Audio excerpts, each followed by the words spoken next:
bantayan nato kining ato ang pagbati bitaw mga igsoon.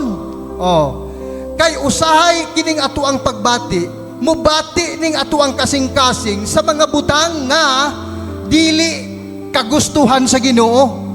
Akong nabasahan sa kasulatan mga igsoon sa Genesis, hantod sa pinadayag mga igsoon, wala ko'y nabasa nga gitilawan una ni Eva og ni Adan ang ubang protas, ang gidili ba'y una hinuong nga gikaon? Imbes nga gidili sa Ginoo, kadto hinuon may gikaon.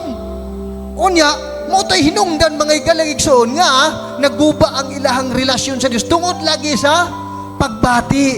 Muni ato ning bantayan kining ato ang pagbati. Kay usahay mga igsoon, mahigugma ta sa mga butang nga gidili sa Ginoo. Dili ta mo ingon mga igsoon nga kining gugma nga ginatawag mga igsoon kanang pag-unong ra o kining paghatag ra, may ginatawag og love, may ginatawag og gugma.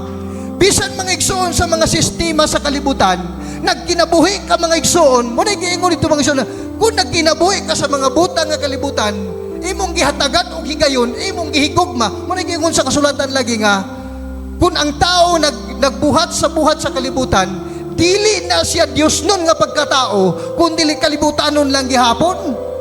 Mo na mga igsoon, kumpiyansa ta. Sa atong kinabuhi simbara usahay dili mga igsoon, kana trabaho man na sa mga taong kalibutanon. Muna giingon sa kasulatan nga kalibutanon lang gihapon. Kay kini mga igsoon nga tao nga tinuod nga nahigugma sa Ginoo, ang pagpangalagad ani mga igsoon tuloy-tuloy. Kay tinuod nga nahigugma sa Dios mga igsoon, mga lagad. Wa nagtan-aw sa mga butang nga kalibutan. Wala nagtan-aw sa babag, wala nagtan-aw bisag unsa, bisag ginadaog-daog, bisag ginatamay-tamay, mga igsoon, bisag ginagayaga-igaan, mga igalagigsoon, bisag dunay problema, bisag dunay balatian, ang tinuod nga nangalagad sa Dios, magpadayon mga igsoon, samtang may kinabuhi pa, magapadayon nga mga lagad sa Ginoo, ang tao nga tinuod nga nahigugma sa Dios.